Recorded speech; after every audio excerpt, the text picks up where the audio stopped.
ଆମମାନଙ୍କୁ ପ୍ରେମ କରି ଦୟା କରି ଆଜି ଆମମାନଙ୍କୁ ସୁନ୍ଦର ଦିନ ଦେଇଛନ୍ତି। ଆଉ ଏଇ ପ୍ରଭାତର ପ୍ରଥମ ସମୟକୁ ଆଉ ପ୍ରଭୁଙ୍କ ଚରଣ ତଳେ ସମର୍ପିତ କରି ଉପାସନା ଆରାଧନା କରିବା ନିମନ୍ତେ ପ୍ରଭୁ ଆମମାନଙ୍କୁ ସାହାଯ୍ୟ କରିଛନ୍ତି। ସେଥିପାଇଁ ପ୍ରଭୁଙ୍କୁ ଧନ୍ୟବାଦ ଦିଏ।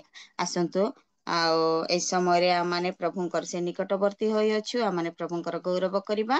ଧନ୍ୟବାଦ ଦିଏ ଆଉ ଆମମାନଙ୍କର ହୋଷ୍ଟ ଆଜ୍ଞାଙ୍କୁ ଆଉ 4:30 ଠାରୁ ଏପର୍ଯ୍ୟନ୍ତ ମଧ୍ୟସ୍ଥି ପ୍ରାର୍ଥନାରେ ସେ କଢେଇ ନେଲେ। ପୁଣି ଧନ୍ୟବାଦ ଦିଏ ସମସ୍ତ ପ୍ରାର୍ଥନା ଯୋଦ୍ଧା ମାନଙ୍କୁ। ଅତି ସୁନ୍ଦର ଭାବରେ ପ୍ରତ୍ୟେକ ଆଉ ଧୈର୍ଯ୍ୟର ସହିତ ବସି ବୋଝର ସହିତ ପ୍ରତିଟି ବିଷୟକୁ ପ୍ରଭୁଙ୍କ ଚରଣ ତଳେ ସମର୍ପିତ କରି ପ୍ରାର୍ଥନା କରିଥିବାରୁ ପ୍ରାର୍ଥନା ଯୋଦ୍ଧା ମାନଙ୍କୁ ପୁଣି ହୋଷ୍ଟ ଆଜ୍ଞାଙ୍କୁ ବହୁତ ବହୁତ ଧନ୍ୟବାଦ ଅର୍ପଣ କରି ସମସ୍ତଙ୍କୁ ପ୍ରେଜ୍ ଦ ଲର୍ଡ। ଆସନ୍ତୁ ଆମମାନେ ଏଇ ସମୟରେ ଯଦି ଆମମାନେ ସଠିକ ଜାଗାରେ ଅଛୁ ଆମମାନେ ସମସ୍ତେ ଭିଡିଓ ଅନ୍ କରିବା। ଏଇ ସମୟରେ ଆଉ ଭିଡିଓ ଅନ୍ କରି ବସି ଆମମାନେ ପ୍ରଭୁଙ୍କର ଗୌରବ କରିବା, ମହିମା କରିବା, ପ୍ରଶଂସା କରିବା। ଯେହେତୁ ପରମେଶ୍ୱର ଗୌରବ ମହିମା ପାଇବାର ଯୋଗ୍ୟବନ୍ତ ପରମେଶ୍ୱର ଅଟନ୍ତି। ସେ ଆମମାନଙ୍କର ନିତ୍ୟ ଜୀବିତ ପରମେଶ୍ୱର ଅଟନ୍ତି। ଆମମାନେ ତାଙ୍କରି ଗୌରବ କରିବା। ଆଜି ଆମମାନଙ୍କର ରିଏଲ ମିନିଷ୍ଟ୍ରି ଅଫ ଇଣ୍ଡିଆର ଏ ପ୍ରଭାତ କାଳୀନ ସଭାରେ ଆଉ ଆମମାନଙ୍କ ମଧ୍ୟରେ ଆରାଧନା କରିବା ନିମନ୍ତେ ଆମମାନଙ୍କର ପ୍ରିୟ ସିଷ୍ଟର ସିଏନ୍ ପ୍ରତିମା ସିଷ୍ଟର ଆମମାନଙ୍କ ଗହଣରେ ଉପସ୍ଥିତ ଅଛନ୍ତି। ପ୍ରିୟ ସିଷ୍ଟରଙ୍କୁ ଏକ ବାକ୍ୟ ଦେଇ ମୁଁ ଏଇ ରିଏଲ ମିନିଷ୍ଟ୍ରି ଅଫ ଇଣ୍ଡିଆର ପ୍ରଭାତ କାଳୀନ ସଭାକୁ ମୁଁ ସ୍ୱାଗତ କରିବାକୁ ଚାହେଁ। ହେ ପରମେଶ୍ୱର, ମୋହର ଚିତ୍ତ ସୁସ୍ଥିର ଅଛି। ମୁଁ ଗାନ କରିବି, ହଁ ମୁଁ ଆପଣା ଗୌରବ ସହିତ ପ୍ରଶଂସା ଗାନ କରିବି। ହେ ନେବଲ ଓ ବୀଣେ ଜାଗ, ମୁଁ ନିଜେ ଅତି ପ୍ରଭାତରେ ଜାଗିବି। ହେ ସଦାପ୍ରଭୁ, ମୁଁ ଗୋଷ୍ଠୀବର୍ଗ ମଧ୍ୟରେ ତୁମକୁ ଧନ୍ୟବାଦ ଦେବି ଓ ମୁଁ ଅନ୍ୟ ଦେଶୀୟ ମାନଙ୍କ ମଧ୍ୟରେ ତୁମର ପ୍ରଶଂସା ଗାନ କରିବି। ଈଶ୍ୱରଙ୍କର ଏଇ ଜୀବନ୍ତ ବାକ୍ୟ ଦେଇ ପ୍ରିୟ ପ୍ରତିମା ସିଷ୍ଟରଙ୍କୁ ମୁଁ ଏଇ ସମୟରେ ସ୍ୱାଗତ କରେ। ଆସନ୍ତୁ ଗୋଟେ ଉଚ୍ଚ କରତାଳ ଦେଇ ଆମମାନେ ସ୍ୱାଗତ କରିବା, ପରମେଶ୍ୱରଙ୍କର ଗୌରବ କରିବା ନିମନ୍ତେ। ପ୍ରେଜ୍ ଦ ଲର୍ଡ ଦିଦି, ଏଇ ସମୟ ଆପଣଙ୍କର, ପ୍ରେଜ୍ ଦ ଆପଣ ଲର୍ଡ। ଆମମାନଙ୍କୁ ଆରାଧନାରେ କଢେଇ ନିଅନ୍ତୁ। ଜୁମରେ ଉପସ୍ଥିତ ସମସ୍ତଙ୍କୁ ପ୍ରେଜ୍ ଦ ଲର୍ଡ ତଥା ଗୁଡ୍ ମର୍ଣ୍ଣିଂ। ଆଉ ଏ ସୁନ୍ଦର ସୁଯୋଗ ଲାଗି ପିଟରକର ଭାଇକୁ ଧନ୍ୟବାଦ। ପୁଣି ଦିଦି ଅତି ସୁନ୍ଦର ଭାବରେ ସେ ବାକ୍ୟ ଦେଇ ମତେ ନିମନ୍ତ୍ରଣ ୱେଲକମ୍ କରିଛନ୍ତି, ସ୍ୱାଗତ କରିଛନ୍ତି। ତାଙ୍କୁ ମଧ୍ୟ ବହୁତ ବହୁତ ଧନ୍ୟବାଦ। ଆସନ୍ତୁ ଏଇ ସମୟ ଆମେ ଈଶ୍ୱରଙ୍କର ପ୍ରଶଂସା ଓ ଗୌରବ କରିବା, ଗୀତ ଦ୍ଵାରା ତାଙ୍କର ମହିମା କରିବା। ସମସ୍ତେ ଜାଣିଥିବା ଗୀତ ସମସ୍ତେ ଆମେ ଗାଇ ପାରୁଥିବା। ପ୍ରେଜ୍ ଦ ଲର୍ଡ। ଧନ୍ୟବାଦ ପ୍ରଶଂସା ତୁମର, ବନ୍ଦନା ସ୍ତୁତି ତୁମର। ଧନ୍ୟବାଦ ପ୍ରଶଂସା ତୁମର, ବନ୍ଦନା ସ୍ତୁତି ତୁମର। ପ୍ରୀତି ସମ୍ଭ୍ରମ ପୂଜା ନୈବେଦ, ପ୍ରୀତି ସମ୍ଭ୍ରମ ପୂଜା ନୈବେଦ। ପାଇବାକୁ ଯୋଗ୍ୟ ତୁମେ କେବଳ, ଧନ୍ୟବାଦ ପ୍ରଶଂସା ତୁମର, ବନ୍ଦନା ସ୍ତୁତି ତୁମର। ତୁମେ ଦୟାରେ ବିଶ୍ୱସ୍ତ, ତୁମ କରୁଣା ମହତ। ତୁମେ ପବିତ୍ର ଶାଶ୍ୱତ, ତୁମ ପ୍ରେମ ଯେ ମହତ। ତୁମେ ଦୟାରେ ବିଶ୍ୱସ୍ତ, ତୁମ କରୁଣା ଅନନ୍ତ। ତୁମେ ପବିତ୍ର ଶାଶ୍ୱତ, ତୁମ ପ୍ରେମ ଯେ ମହତ। ଚିରଦୀପ୍ତିମାନ ଚିରମହିୟାନ, ଚିରଦୀପ୍ତିମାନ ଚିରମହିୟାନ। ଘେନ ଆରାଧନା ସତ ପ୍ରାଣର, ଧନ୍ୟବାଦ ପ୍ରଶଂସା ତୁମର, ବନ୍ଦନା ସ୍ତୁତି ତୁମର। ଧନ୍ୟବାଦ ପ୍ରଶଂସା ତୁମର, ବନ୍ଦନା ସ୍ତୁତି ତୁମର। ଆମେ ଅତୀତ ଜୀବନେ ତୁମେ କରିଛ ସାଧନ, କେତେ ମହତ ବିଷୟ ଆଜି କରୁଛୁ ସ୍ମରଣ।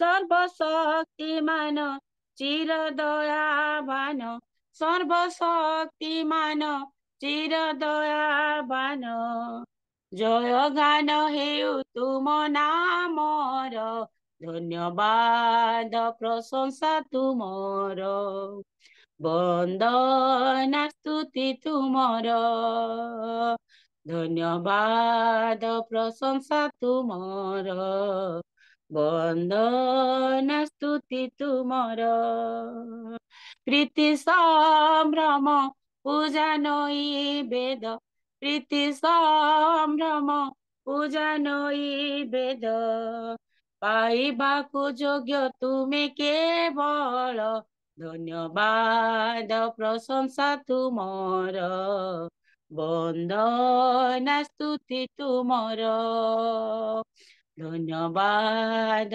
प्रशंसा तुमर बंदना स्तुति तुमर प्रभुଙ୍କର ପବିତ୍ର ନାମର ଧନ୍ୟବାଦ ହଉ ପ୍ରଭୁ ଦିନ ପରେ ଦିନ ମାସ ପରେ ମାସ ବର୍ଷ ପରେ ବର୍ଷ ମିନିଟ ଘଣ୍ଟା ସପ୍ତାହ ସବୁ ସମୟରେ ସେ ଆମକୁ ଦୟା ଅନୁଗ୍ରହ କରି ଆସିଛନ୍ତି ଆମେ ତାଙ୍କୁ ସେ ଦୟାକୁ ସ୍ମରଣ କରି ଆମେ ଆଉ ଗୋଟେ ସ୍ତୁତି ବନ୍ଦନା ଗୀତ ଆମେ ଗାଉଥିବା ଦୟା ପରେ ଦୟା କରିଛ ମତେ ପ୍ରଭୁ ଦୟାରେ ମୁଁ ପାଇଛି ସବୁ କ୍ଷମା ପରେ କ୍ଷମା କରିଛ ମତେ ଯୀଶୁ କ୍ଷମାରେ ମୁଁ ଲଭିଛି ସବୁ ଦୟା ପରେ ଦୟା କରିଛ ମତେ ପ୍ରଭୁ ଦୟାରେ ମୁଁ ପାଇଛି ସବୁ କ୍ଷମା ପରେ କ୍ଷମା କରିଛ ମତେ ଯୀଶୁ କ୍ଷମାରେ ମୁଁ ଲଭିଛି ସବୁ हे जीसु तुम दया मो प्रति बढ़ प्रभु हे जीसु तुम दया मो प्रति बढ़ प्रभु मो प्रति सदा रहु मो प्रति बढ़ प्रभु दया परे दया करिछ मते प्रभु दयारे मु लभिछि सबु क्षमा परे क्षमा करिछ मते जीसु क्षमारे मु पाइछि सबु प्रति मुहूर्ते तुम दया मो प्रति नोआ नोआ जेबे खोजे तुम करुणा करिन केबे उणा प्रति मुहूर्ते तुम दया मो प्रति नोआ नोआ जेबे खोजे तुम करुणा करिन केबे उणा न हेबा केबे शेष तुमरी से करुणा न हेबा केबे शेष तुमरी से करुणा मो प्रति सदा थाऊ मो प्रति बढ़ प्रभु दया परे दया करिछ मते जीसु दयारे मु पाइछि सबु क्षमा परे क्षमा करिछ मते प्रभु क्षमारे मु लभिछि सबु तुमरी मंगल दया मो संगे नीति रहु तुमरी आत्मिक आशीष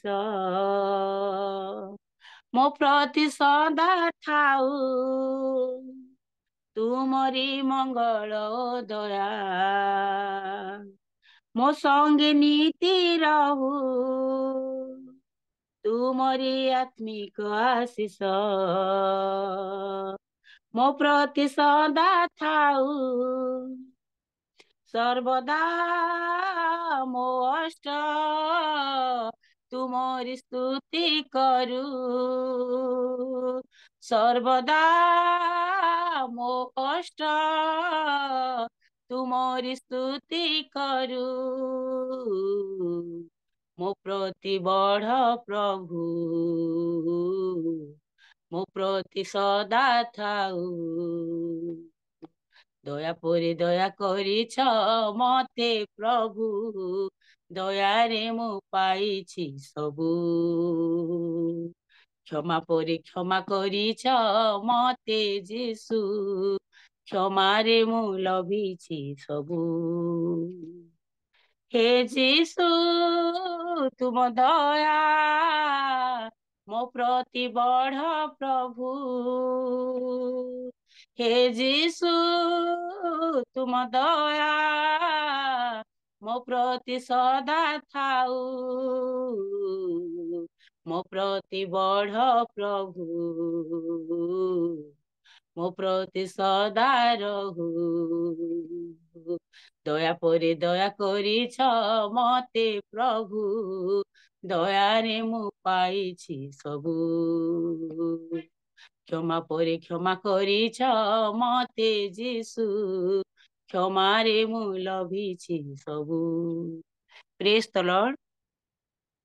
ପ୍ରଭୁଙ୍କର ଆଉ ଗୋଟେ ଗୀତ ଗାଇ ଆମେ ପ୍ରଭୁଙ୍କର ଧନ୍ୟବାଦ କରୁଥିବା, ତାଙ୍କର ସେହି ବିକ୍ରମୀ ଓ ପରାକ୍ରମୀ ପରମେଶ୍ୱର ଯେ ଆମେ ତାଙ୍କର ସେହି ବିଷୟକୁ ବର୍ଣ୍ଣନା କରି ଆମେ ତାଙ୍କର ପ୍ରଶଂସା ଓ ଗୌରବ କରୁଥିବା।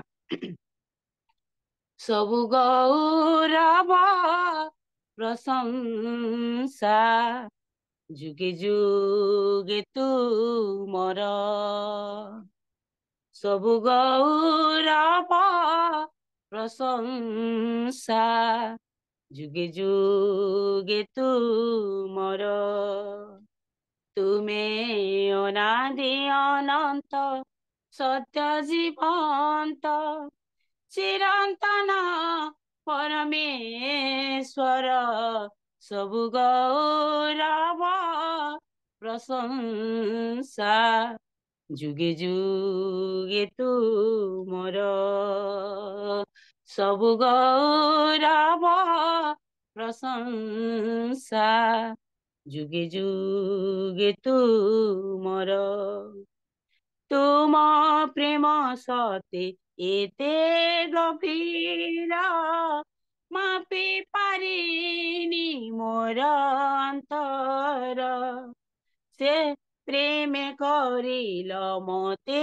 ନିଜର, ସବୁ ଜାଣି ନ ହେଲି ତୁମର, ତୁମେ ପ୍ରେମିକ ଈଶ୍ୱର ଦୟା ସାଗର, କ୍ଷମା କର ପାପ ମୋହର, ସବୁ ଗୌରବ ପ୍ରଶଂସା ଯୁଗେ ଯୁଗେ ତୁମର, ସବୁ ଗୌରବ ପ୍ରଶଂସା ଯୁଗେ ଯୁଗେ ତୁମର, ତୁମ ବାକ୍ୟଟି କି ମନୋହର, ମଧୁ ଠାରୁ ଆହା କେଡ଼େ ମଧୁର, ସେ ବାକ୍ୟକୁ ଯେବେ କଲି ଆଦର, ଅଭାବେ ମୋର ହେଲା ଆହାର, ତୁମ ବାକ୍ୟଟି କି ମନୋହର, ମଧୁ ଠାରୁ ଆହା କେଡ଼େ ମଧୁର, ସେ ବାକ୍ୟକୁ ଯେବେ କଲି ଆଦର, ଅଭାବେ ମୋର ହେଲା ଆହାର, ତୁମେ ସର୍ବଶକ୍ତିମାନ ଜୀବନେ ମୋର, ପୂର୍ଣ୍ଣ କର ଇଚ୍ଛା ତୁମର, ସବୁ ଗୌରବ ପ୍ରଶଂସା ଯୁଗେ ଯୁଗେ ତୁ ମୋର ସବୁ ଗୌରବ ପ୍ରଶଂସା ଯୁଗେ ଯୁଗେ ତୁ ମୋର ତୁମେ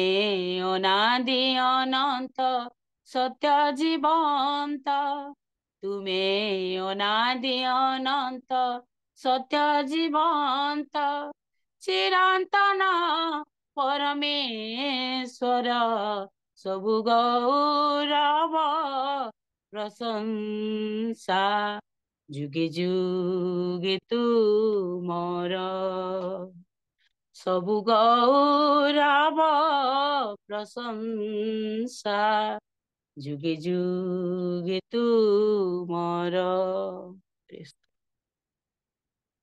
ଧନ୍ୟବାଦ ଭଉଣୀ।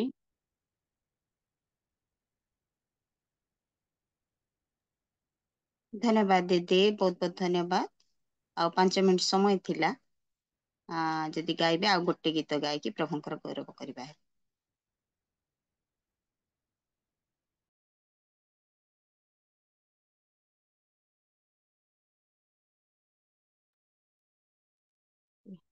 ଠିକ ଅଛି, ଧନ୍ୟବାଦ ଦିଦି, ବହୁତ ବହୁତ ଧନ୍ୟବାଦ। ଅତି ସୁନ୍ଦର ଆରାଧନା ଥିଲା। ଅତି ସୁନ୍ଦର ଭାବରେ ଗୀତ ଗୁଡାକ ଗାଇ, ହୃଦୟସ୍ପର୍ଶୀ ଗୀତ ଗାଇ ପ୍ରଭୁଙ୍କର ଗୌରବ କରି ଆମମାନଙ୍କୁ ସେଇ ଆତ୍ମୀୟ ବାତାବରଣ ମଧ୍ୟରେ ପ୍ରଭୁଙ୍କର ସେ ଉପସ୍ଥିତି ମଧ୍ୟରେ ଆମମାନଙ୍କୁ କଢେଇ ଆଣିଥିବାରୁ ଆସନ୍ତୁ ଗୋଟେ ଉଚ୍ଚ କରତାଳ ଦେଇ ଆମମାନେ ପ୍ରିୟ ପ୍ରତିମା ଦିଦିଙ୍କୁ ଆମମାନେ ଧନ୍ୟବାଦ ଅର୍ପଣ କରିବା।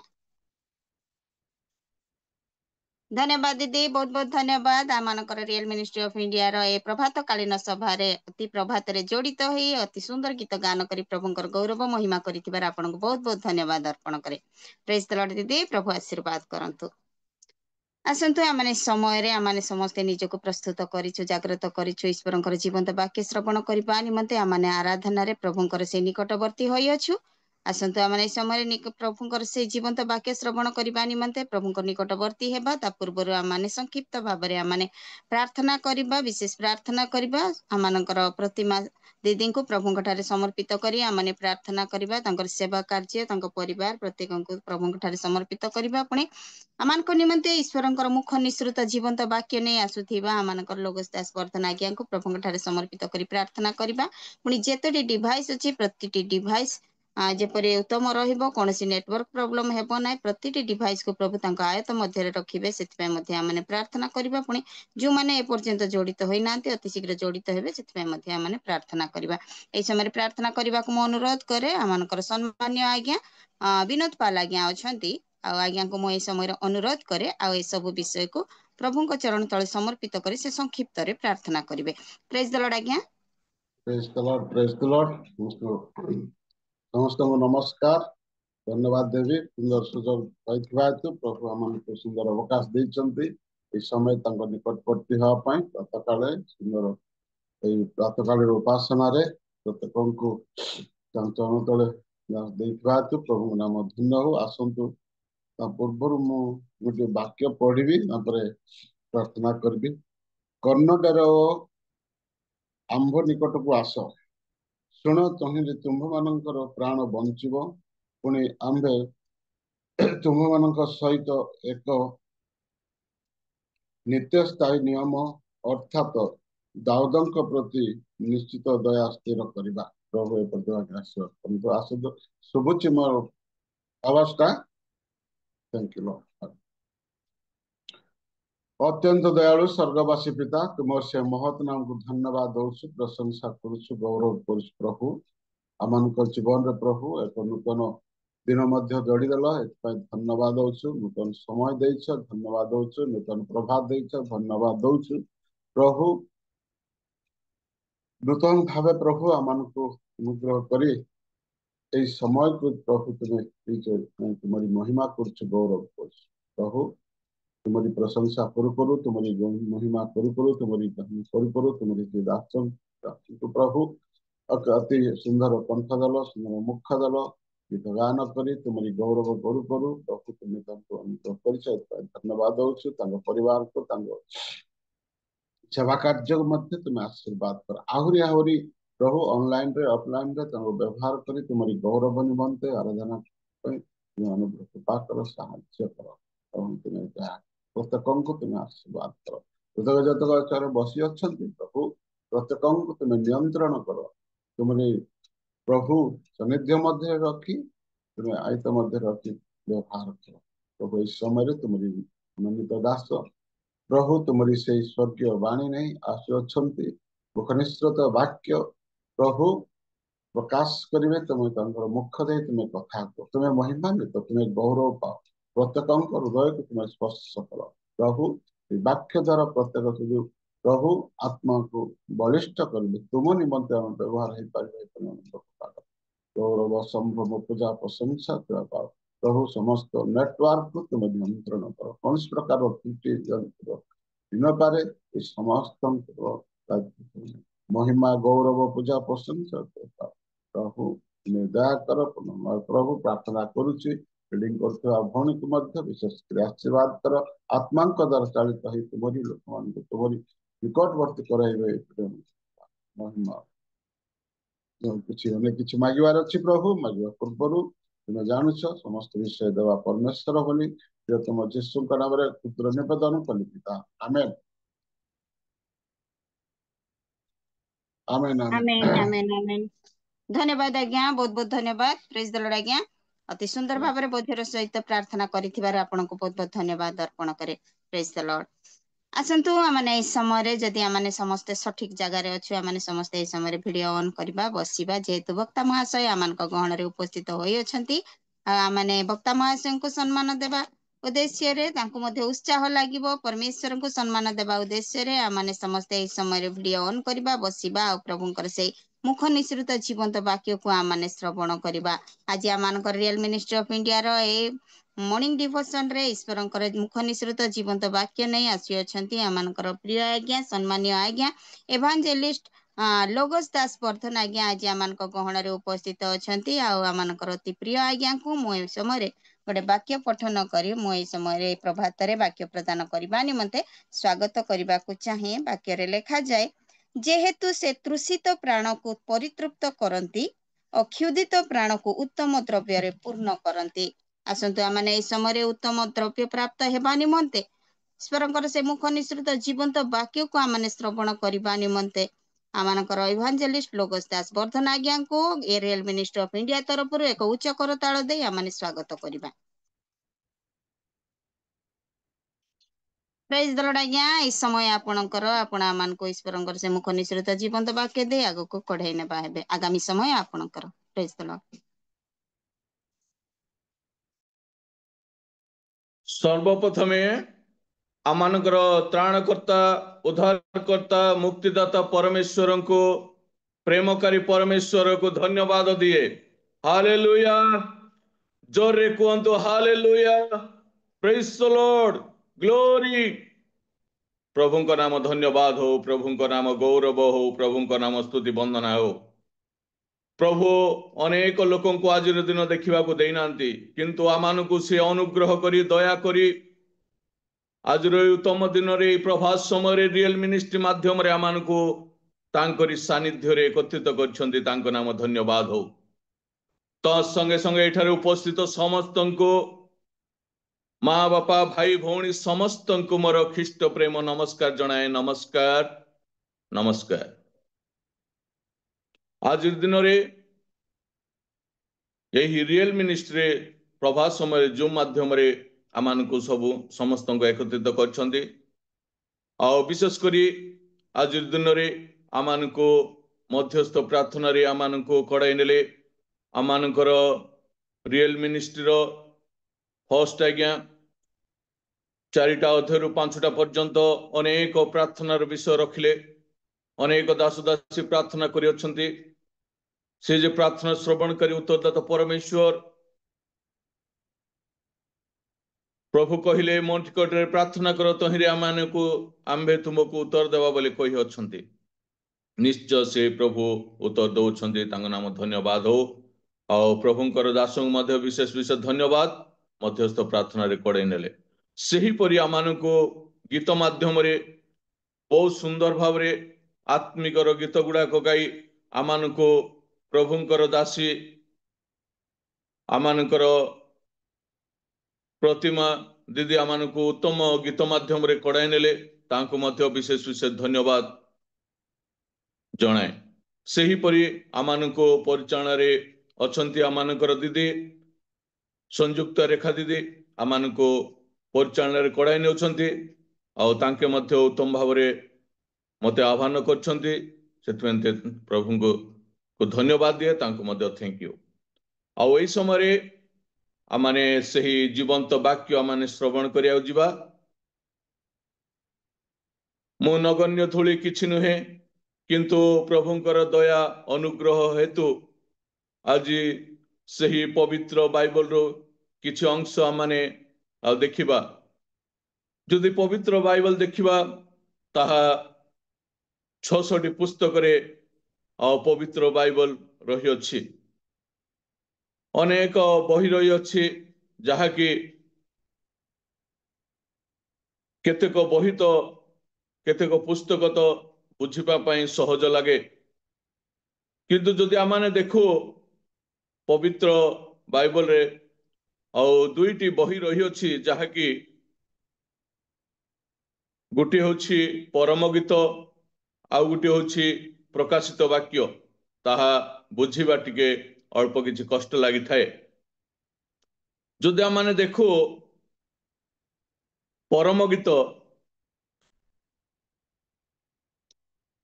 ताहा मंडली जहाँकि कन्या आओ सही जीशु ख्रीष्टंको सही बर को सहित शेष दिन रे ताहार संपर्क रही अछि। जदि परम गीत देखिबा और परम गीत केते नंबर पुस्तक आपण माने कहि परिबे? 22 नंबर पुस्तक और सही 22 नंबर पुस्तक रे 8 गोटी अध्याय रही अछि आउ से 8 गोटी अध्याय रे 117 पद रही अछि। यह सोलोमन लिखि अछंती आउ जदि पूर्व काल आम देखिबा सही इस्राएल एवं ईश्वर संबंध रे सही पुस्तक लेखा जाई अछि। एवं जदि वर्तमान आम देखिबा मंडली एवं जीशु ख्रीष्टंको संबंध रे लेखा जाई अछि। एही परम गीत जहाँकि प्रकाशित एवं परम गीत को संबंध करे।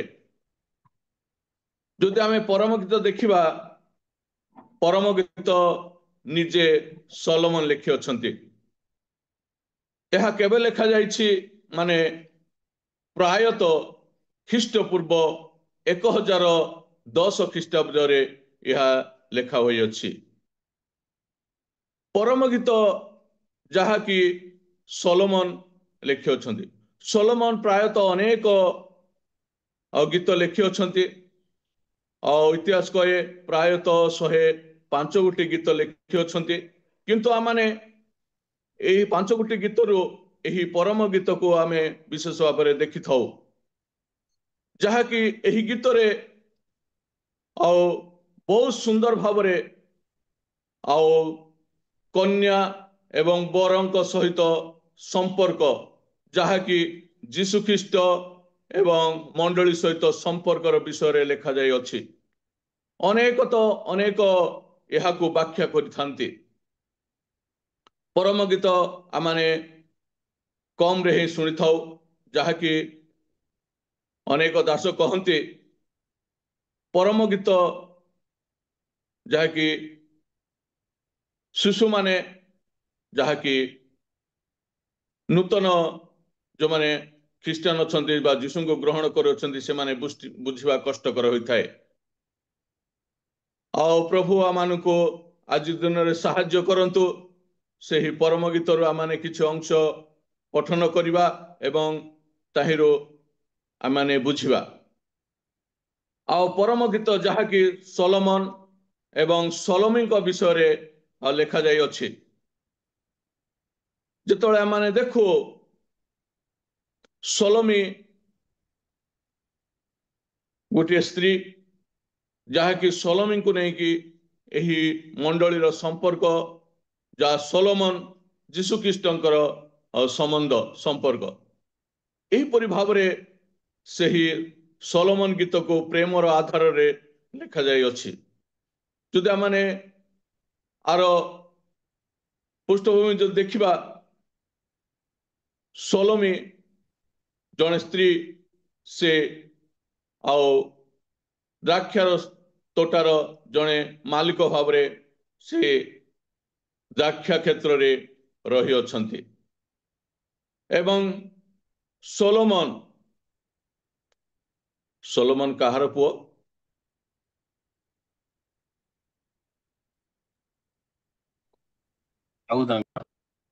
ଦାଉଦଙ୍କର। ଦାଉଦ କିଏ? ରାଜା। ଆଉ ସୋଲୋମନ କଣ ହେବେ? ରାଜାଙ୍କର ପୁତ୍ର। ସୋଲୋମନ ବି ରାଜା। ଆଉ ଯେତେବେଳେ ସୋଲୋମନ ନିଜ ବଗିଚା ବା ଦ୍ରାକ୍ଷା ତୋଟା ଆଡେ ଯାଉଅଛନ୍ତି, ସେ ରାଜା ହିସାବରେ ସେ ସମସ୍ତ ଦେଖୁଅଛନ୍ତି। ଆଉ ସେହି ସମୟରେ ସୋଲୋମୀ ସେହି ଦ୍ରାକ୍ଷାର ତୋଟାରେ ଅଛନ୍ତି ଏବଂ ସେ ଦେଖୁଅଛନ୍ତି ଆଉ ସୋଲୋମୀଙ୍କର ସେହି ଛବି ବା ଦୃଶ୍ୟ ସେହି ଦ୍ରାକ୍ଷା ତୋଟାରେ ଦେଖୁଅଛନ୍ତି। ଆଉ ଯେତେବେଳେ ସୋଲୋମୀ ସେହି ଦ୍ରାକ୍ଷା ତୋଟାରେ ଅଛନ୍ତି, ସୋଲୋମନ ଯାଉଅଛନ୍ତି। ଆଉ ସୋଲୋମୀ କିପରି ଅବସ୍ଥାରେ ଅଛନ୍ତି, ମାନେ ଆଉ ଯଦି ଆମେ ମାନେ ଦ୍ରାକ୍ଷା ତୋଟାରେ ଯୋଉମାନେ ରହନ୍ତି, ଯଦି ତାଙ୍କୁ ଦେଖିବା, ଆଉ ଗୋଟିଏ କୃଷକ ହିସାବରେ ବା ବଗିଚାର କାର୍ଯ୍ୟକାରୀ ଯୋଉ ବଗିଚାର କାମ କରନ୍ତି, ସେହିପରି ଭାବରେ ସେ ଆଉ ସୋଲୋମୀ ଅଛନ୍ତି। ଆଉ ମୁଣ୍ଡରେ ଟବାଲ ବାନ୍ଧିଛନ୍ତି ଏବଂ ହାତରେ ଗୋଟେ ବାଡ଼ି ଧରି ସେହି ଦ୍ରାକ୍ଷା ତୋଟାରେ ସେ ଅଛନ୍ତି ସୋଲୋମୀ। ଆଉ ସେହି ସମୟରେ ଆଉ ସୋଲୋମନ ଯାଉଅଛନ୍ତି ସେପଟ ଏବଂ ଦେଖୁଅଛନ୍ତି ସୋଲୋମୀଙ୍କୁ ଦୂରରୁ, ଆଉ ସୋଲୋମୀ ଆଉ ସେ ଦ୍ରାକ୍ଷା ତୋଟାରେ ଅଛନ୍ତି।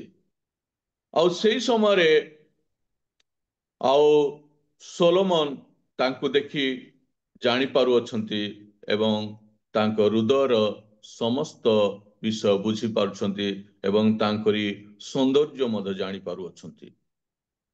ଆଉ ସେହି ସମୟରେ ଆଉ ସୋଲୋମୀ ସେହି ତୋଟାରେ ରହି ଦେଖୁଅଛନ୍ତି ସୋଲୋମନକୁ।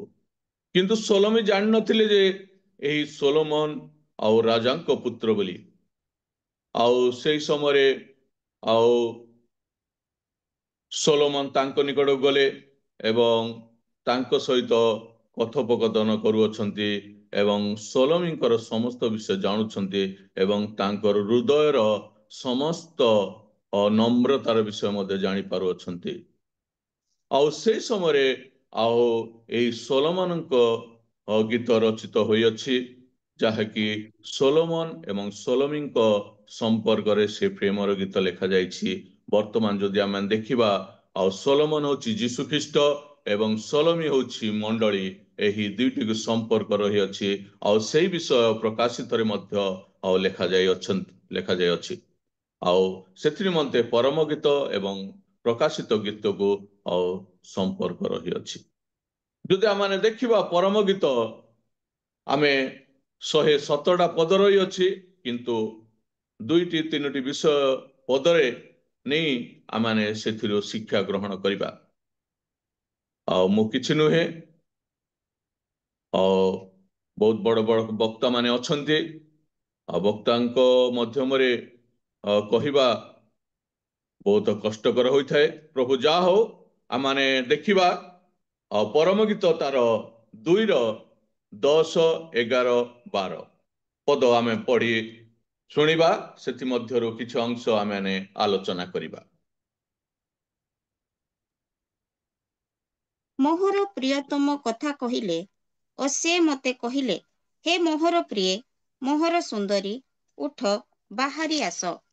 କାରଣ ଦେଖ, ଶୀତକାଳ ଗତ ହେଲା, ବୃଷ୍ଟି ଶେଷ ହୋଇଗଲା, ଭୂମିରେ ପୁଷ୍ପ ପ୍ରସ୍ଫୁଟିତ ହେଉଅଛି, ପକ୍ଷୀଗଣର ଗାୟନ କାଳ ଉପସ୍ଥିତ, ଆମ୍ଭମାନଙ୍କ ଦେଶରେ ଘୁଘୁର ରବ ଶୁଣା ଯାଉଅଛି। थैंक यू धन्यवाद। ଆଉ ଏଠାରେ ବହୁତ ସୁନ୍ଦର ଭାବରେ ଲେଖା ଅଛି, ମୋହର ପ୍ରିୟତମ କଥା କହିଲେ ଓ ସେ ମତେ କହିଲେ, ହେ ମୋର ପ୍ରିୟ, ମୋର ସୁନ୍ଦରୀ, ଉଠ ବାହାରି ଆସ, କାରଣ ଦେଖ ଶୀତକାଳ ଗତ ହେଲା, ବୃଷ୍ଟି ଶେଷ ହୋଇଗଲା, ଭୂମିରେ ପୁଷ୍ପ ପ୍ରସ୍ଫୁଟିତ ହେଉଅଛି, ପକ୍ଷୀଗଣ ଗାୟନ କାଳ ଉପସ୍ଥିତ, ଆମମାନଙ୍କର ଦେଶରେ ଘୁଘୁର ରବ ଶୁଣା ଯାଉଅଛି। ଯଦି ଆମେ ସେହି ପ୍ରଥମ ଲାଇନ ଦେଖିବା, ପ୍ରଥମ ପଦ 10 ପଦ ଦେଖିବା, ମୋହର ପ୍ରିୟତମ କଥା କହିଲେ ଓ ସେ ମତେ କହିଲେ, ହେ ମୋହର ପ୍ରିୟ, ମୋର ସୁନ୍ଦରୀ, ଉଠି ବାହାରି ଆସ। ଆଉ ସେ ଡାକୁଅଛନ୍ତି, ହେ ମୋର ସୁନ୍ଦରୀ, ହେ ମୋର ପ୍ରିୟ, ଉଠି ବାହାରି ଆସ। ଆଉ ସଲୋମନ ସଲୋମୀକୁ କହୁଅଛନ୍ତି, ଉଠି ବାହାରି ଆସ। ଆଜି ମଧ୍ୟ ପ୍ରଭୁ ଯୀଶୁ ଖ୍ରୀଷ୍ଟ ଆମମାନଙ୍କୁ କହୁଅଛନ୍ତି, ଏ କନ୍ୟା ରୂପ ମଣ୍ଡଳୀକୁ, ଆଉ ତୁମେ ମାନେ ଯୋଉ ଜାଗାରେ ଅଛ, ଯୋଉ ପରିସ୍ଥିତିରେ ଅଛ, ଯୋଉଠାରେ ଥିଲେ ବି ତୁମେ ମୋ ନିକଟକୁ ଆସ, ଯୀଶୁ ଖ୍ରୀଷ୍ଟ ଆମମାନଙ୍କୁ ଡାକୁଅଛନ୍ତି। ଆଉ ଉଠି ବାହାରି ଆସ। ଯୋଉ ପରିସ୍ଥିତିରେ ଥିଲେ ମଧ୍ୟ, ଯୋଉ ବେଦନାଗ୍ରସ୍ତ କ୍ରନ୍ଦନରେ ଥିଲେ ମଧ୍ୟ, ଯୋଉ କଷ୍ଟରେ, ଯୋଉ ପରିସ୍ଥିତିରେ ଥିଲେ ମଧ୍ୟ ତୁମେ ଉଠି ବାହାରି ଆସ। ପ୍ରଭୁ ଯୀଶୁ ଆମମାନଙ୍କୁ ଡାକୁଅଛନ୍ତି, ବା ଏଇ ମଣ୍ଡଳୀକୁ ଡାକୁଅଛନ୍ତି, ତୁମେ ଫେରି ଆସ। ଆଉ ସେ ମଣ୍ଡଳୀକୁ କହୁଅଛନ୍ତି, ମୋହର ସୁନ୍ଦରୀ ଏବଂ ମୋର ପ୍ରିୟ ବୋଲି ସେ ଡାକୁଅଛନ୍ତି। ଆଉ ପ୍ରଭୁ ଆମମାନଙ୍କୁ କି ପ୍ରକାର ଆଜି ଡାକୁଅଛନ୍ତି, ଆମେ କି ପ୍ରକାର ଅବସ୍ଥାରେ ଅଛୁ, ଆମମାନଙ୍କୁ ସେ ପ୍ରେମରେ ଡାକୁଅଛନ୍ତି, ଯେପରି ସଲୋମନ ସଲୋମୀକୁ ପ୍ରେମରେ ଡାକୁଥିଲେ, ଆହ୍ୱାନ କରୁଥିଲେ, ସେହିପରି ଆମମାନଙ୍କୁ ମଧ୍ୟ ଯୀଶୁ ଖ୍ରୀଷ୍ଟ ଡାକୁଅଛନ୍ତି। ଆଉ ହେ ସୁନ୍ଦରୀ, ହେ ପ୍ରିୟ, ତମେ ଉଠି ବାହାରି ଆସ, ବାହାରି ଆସ। ଆମମାନେ ଏହି ଅବସ୍ଥାରେ ଆମେ ପ୍ରଭୁଙ୍କ ନିକଟକୁ ଯିବା। ଆମମାନଙ୍କୁ ପର୍ସନାଲ ଡାକୁଅଛନ୍ତି ଏବଂ ଏହି ଜଗତର ସମଗ୍ର ମଣ୍ଡଳୀକୁ ଡାକୁଅଛନ୍ତି, କନ୍ୟା ରୂପ ମଣ୍ଡଳୀକୁ ଡାକୁଅଛନ୍ତି, ଉଠି ଫେରି ଆସ। ଆଉ ଡାକୁଅଛନ୍ତି, ମୋହର ପ୍ରିୟ, ପ୍ରେମରେ ଡାକୁଅଛନ୍ତି, ମୋହର ସୁନ୍ଦରୀ, ତୁମେ ଫେରି ଆସ ଡାକୁଅଛନ୍ତି। ପ୍ରଭୁ ଆମମାନଙ୍କୁ ଆଜି କି ପ୍ରକାର ଡାକୁଅଛନ୍ତି।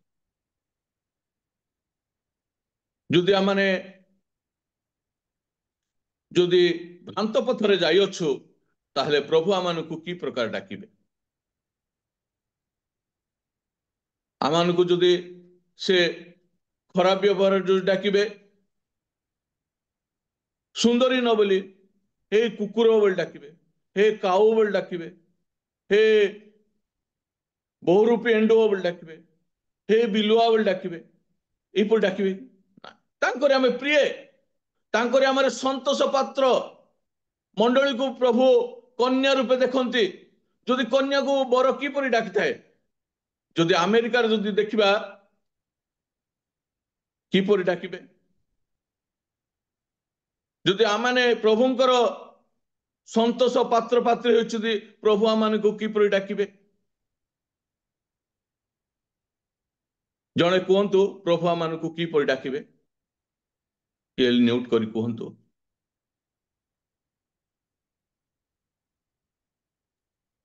କଣ ଆଜ୍ଞା, ପ୍ରଶ୍ନ ଆଉ ଥରେ କୁହନ୍ତୁ। ପ୍ରଭୁ ଆମକୁ କି ପ୍ରକାର ଡାକିବେ? ସ୍ନେହରେ ଆଦରରେ ଡାକିବେ। ହଁ, ଆପଣଙ୍କର କିନ୍ତୁ ନା ଧରି ଡାକିବେ। ସେ ପୁତ୍ରତ୍ୱର ଅଧିକାର ଦେଇ ପୁତ୍ର ବୋଲି ଡାକିବେ। ପୁତ୍ର କନ୍ୟା ବୋଲି ଡାକିବେ। ଯଦି ସ୍ୱାମୀ ସ୍ତ୍ରୀ ବନ୍ଧନ ଥାଏ, ତାହେଲେ ସ୍ୱାମୀ ମଧ୍ୟ ପ୍ରିୟରେ ଡାକିଥାନ୍ତି, ହେ ମୋର ଗେଲା ପ୍ରିୟ। ଯଦି ଆମେରିକାରେ ଯଦି ଦେଖିବା, ଓ ମାଇ ଡାର୍ଲିଂ, ଓ ମାଇ ହନି, ଏହିପରି ଆମେରିକାରେ ମଧ୍ୟ ଡାକିଥାନ୍ତି। ଆଉ ଭାରତରେ ଏହିପରି ସ୍ୱାମୀ ମାନଙ୍କୁ ମଧ୍ୟ ସ୍ୱାମୀ ମାନେ ସ୍ତ୍ରୀଙ୍କୁ ଡାକିଥାନ୍ତି, ହେ ମୋର ପ୍ରିୟ, ହେ ମୋର ସୁନା, ହେ ମୋର ରୂପା, ହେ ମୋର ମଧୁ ମାନେ ମହୁ, ହନି, ଏହିପରି ଡାର୍ଲିଂ ପ୍ରେମ ଏହିପରି ଡାକିଥାନ୍ତି। ଆମମାନଙ୍କୁ ପ୍ରଭୁ ଆଜି କିପରି ଡାକୁଅଛନ୍ତି? ଆଉ ଦିନେ ଏହିପରି ବକ୍ତା ମୋ ସହ ଗୋଟେ ମିଟିଂରେ କହିଲେ, ଆପଣ ମାନେ ଯିବେ ଏବଂ ନିଜ ଘରକୁ ଯାଇ ଆଉ ସ୍ତ୍ରୀ ମାନଙ୍କୁ ପ୍ରେମରେ ଡାକିବେ ଆଉ ତୁମମାନଙ୍କର ସମ୍ପର୍କ ବଢିବ, ଏହିପରି କହିଲେ। ଏବଂ ସେ ମିଟିଂ ସମାପ୍ତ ହେଲା ପରେ ଦୁଇ ଜଣ ପାଳକ ନିଜ ଗୃହକୁ ଗଲେ ଏବଂ ଆଉ ସ୍ତ୍ରୀ ମାନଙ୍କୁ ଡାକୁଅଛନ୍ତି, ହେ ମୋର ପ୍ରିୟ, ହେ ମୋର ଡାର୍ଲିଂ, ଆଉ ପାଖକୁ ଆସ ବୋଲି ଏହିପରି କହି ତାଙ୍କରେ କାନ୍ଧ ଉପରେ ହାତ ରଖିଲେ। ଆଉ ଗୋଟେ ସ୍ତ୍ରୀ କହିଲେ, କଣ ତମେ ଯାଇଥିଲ ସେ ମିଟିଂକୁ, ଏହା ହିଁ ଶିଖି ଆସିଲ କି ବୋଲି ସେ କହୁଛନ୍ତି। କିନ୍ତୁ ସେ ପ୍ରଭୁଙ୍କର ପ୍ରେମ ସେ ପ୍ରକାଶ କରୁଅଛନ୍ତି। ଆଉ ଜଣେ ପାଷ୍ଟର ଆଉ ସେ ପଚାରୁଛନ୍ତି ଆଉ ତାଙ୍କ ସ୍ତ୍ରୀଙ୍କୁ ଏହିପରି ପ୍ରେମରେ ଡାକୁଅଛନ୍ତି, ହେ ମୋର ସୁନା, ହେ ମୋର ରୂପା, ହେ ମୋର ପ୍ରିୟତମ ଡାକୁଅଛନ୍ତି। ଆଉ ଯେତେବେଳେ ସେମାନେ ପୁନର୍ବାର ଦୁଇଟି ପାଷ୍ଟର ମିଶିଲେ ଆଉ ସେମାନେ କଥାବାର୍ତ୍ତା ହଉଛନ୍ତି, ଆପଣ କଣ ନିଜ ସ୍ତ୍ରୀକୁ ଡାକିଲେ କି ମୋର ପ୍ରିୟ, ମୋର ଯାହା କିଛି ଡାକିବା କଥା ଡାକିଲେ କି? ଆଉ ସେ ଆଉ ଗୋଟେ ପାଷ୍ଟର କହୁଛନ୍ତି, ମୁଁ ଯେତେବେଳେ ଡାକିଲି ମୋ ସ୍ତ୍ରୀକୁ, ମୋ ସ୍ତ୍ରୀ କହୁଛନ୍ତି, ଏହା କଣ ମିଟିଂକୁ ଯାଇ ଶିଖି ଆସିଛ କି ଡାକୁଅଛନ୍ତି। କିନ୍ତୁ ଏଠାରେ ସ୍ୱାମୀ ଏବଂ ସ୍ତ୍ରୀଙ୍କର ପ୍ରେମ, ଯାହାକି ଯୀଶୁଖ୍ରୀଷ୍ଟ ଏବଂ ମଣ୍ଡଳୀର ପ୍ରେମ, ତାହା ପ୍ରକାଶ କରିଥାଏ।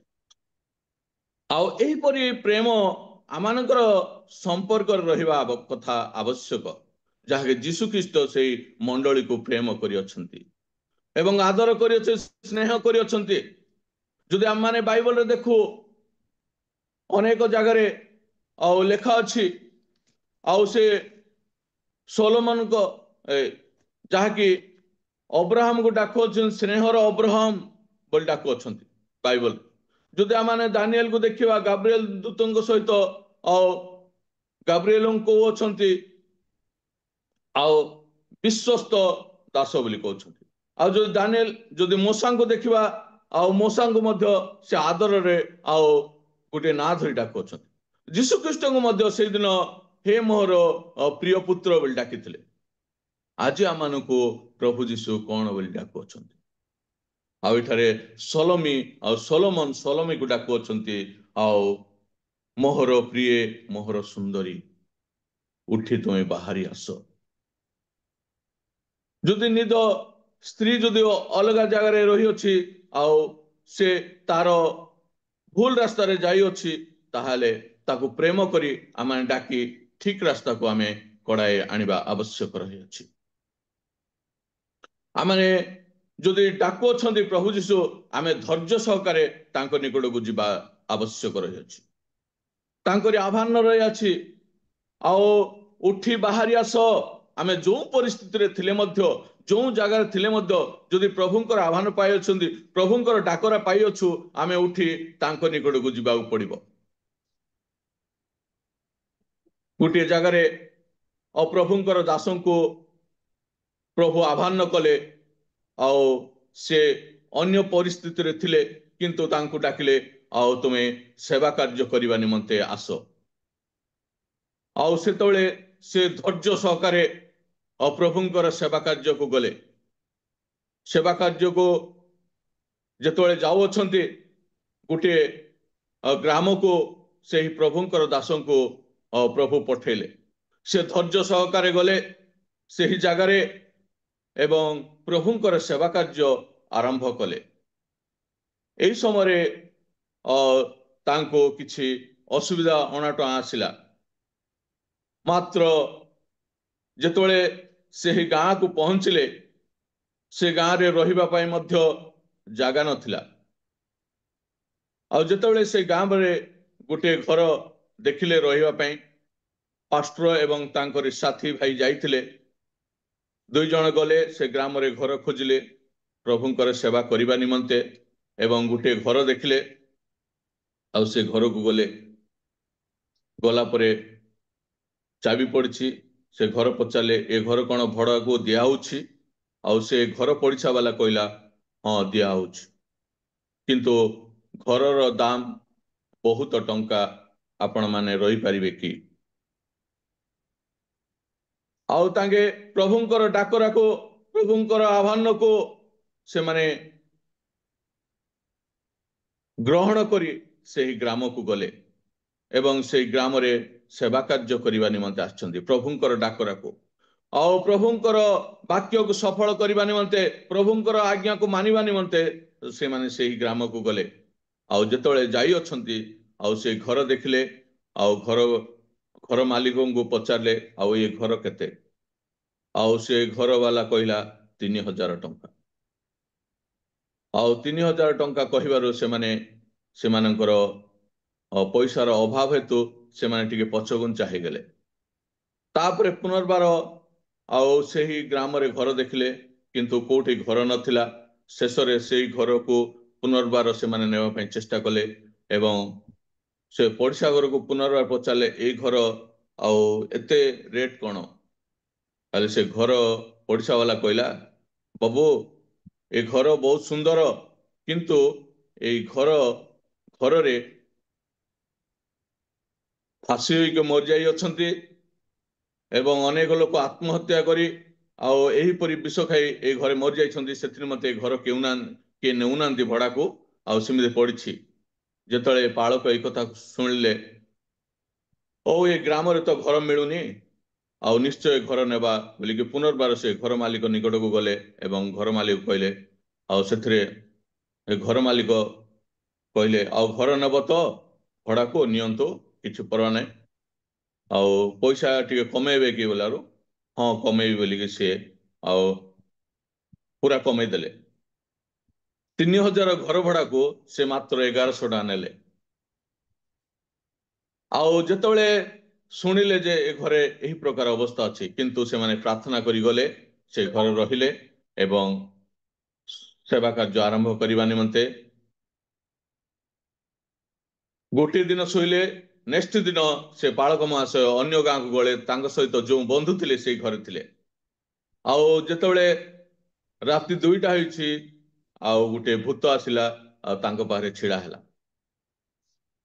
ଛିଡ଼ା ହେଇକି ତାଙ୍କ ବନ୍ଧୁ ଯୋଉ ଶୋଇଛନ୍ତି ତାଙ୍କୁ ଉଠେଇଲା ଏଇ ତମେ ଏଇ ଘରେ କ'ଣ ପାଇଁ ଅଛ ଚାଲିଯାଅ ଏଇ ଘର ମୋହର ବୋଲି କହିବାରୁ ସେ ଶୋଇଥିଲା ଉଠିକି ଦେଖିଲା ବେଳକୁ ଭୂତ ଆଉ ବାହାରକୁ ଚାଲିଗଲା ସେ ଡରିକି। ଆଉ ସାଙ୍ଗେ ସାଙ୍ଗେ ପାଳକ ମହାଶୟ ଫୋନ କଲା ଆଉ ପାଳକ ମହାଶୟ ଏ ଘରେ ମୁଁ ରହିପାରିବିନି ଆଉ ଏ ଘରେ ଭୂତ ରହିଅଛି ଆଉ ମୁଁ ରହିପାରିବିନି କହି ସେ ବାହାରକୁ ଚାଲିଗଲା। ଆଉ ସେଇ ସମୟରେ ପ୍ରଭାତ ହୋଇ ଆସୁଅଛି। ଫୋନ କରିବା ପାଳକ ମହାଶୟ କହିଲେ ଟିକେ ଅପେକ୍ଷା କରେ ମୁଁ ଆସୁଛି। ଆଉ ସେଇ ସମୟରେ ପୁନର୍ବାର ପାଳକ ମହାଶୟ ଆସିଲେ ସେ ପ୍ରଭାତ ସମୟରେ ଏବଂ ସେ ଘରେ ରହିଲେ ଏବଂ ପ୍ରାର୍ଥନା କଲେ। ତା ନେକ୍ସଟ ଦିନ ପୁନର୍ବାର ସେ ଭୂତ ଆସିଲା। ଏହା ସତ୍ୟ ଘଟଣା। ଆଉ ସେ ପୁନର୍ବାର ସେ ଭୂତ ଆସିଲା ଏବଂ ଏଇ ଘରୁ ଚାଲିଯାଅ ବୋଲି କହିଲା। ସେଇ ସମୟରେ ଆଉ ସେ ପାଳକ ମହାଶୟ କହିଲେ ଯୀଶୁଙ୍କ ନାମରେ ତୁ ଏଠାରୁ ଚାଲିଯା, ଯୀଶୁଙ୍କ ନାମରୁ ଏଠାରୁ ଚାଲିଯା ବୋଲି କହିଲେ। ଆଉ ଶୈତାନ ଯେ ମିଥ୍ୟାବାଦୀର ପିତା ବୋଲି ତାକୁ ନାମ ଦିଆଯାଇଅଛି। ସେ ପ୍ରତି ସମୟରେ ମିଥ୍ୟା ହିଁ କହିବ। ଆଉ ସେ ନାଇଁ ମୁଁ ଏଇପରି ଲୋକ, ମୁଁ ସେପରି ଲୋକ, ମୁଁ ଇନ୍ଦିରା ଗାନ୍ଧୀ ଲୋକ, ମୁଁ ମହାତ୍ମା ଗାନ୍ଧୀ ଲୋକ ବୋଲି ସେ ଭୂତ କହୁଅଛି। ଆଉ ଶୈତାନ ସାଙ୍ଗରେ ଅଧିକ କଥାବାର୍ତ୍ତା ହେବା ଦରକାର ନାହିଁ। ଯୀଶୁଙ୍କ ନାମରେ ତୁ ଚାଲିଯା ଏହିପରି 2 ଥର 3 ଥର କହିଲା ପରେ ସେଇ ଭୂତ ସେ ଝରକା ଦେଇ ଚାଲିଗଲା। ଆଉ ସେଦିନ ଠାରୁ ସେ ସେବା କାର୍ଯ୍ୟ ସେହି ଗ୍ରାମରେ କଲେ ଏବଂ ଆତ୍ମା ଲାଭ କରିବା ପାଇଁ ଚାଲିଲେ। ଧୈର୍ଯ୍ୟ ସହକାରେ ସେମାନେ ଭୟ କଲେନି, ପ୍ରଭୁଙ୍କର ଆହ୍ୱାନକୁ ସେମାନେ ରଖିଲେ। ଆଉ 2 ମାସ ପରେ ପୁନର୍ବାର ଆଉ ଗୋଟିଏ ଅସୁବିଧା ହେଲା ନା କ'ଣ?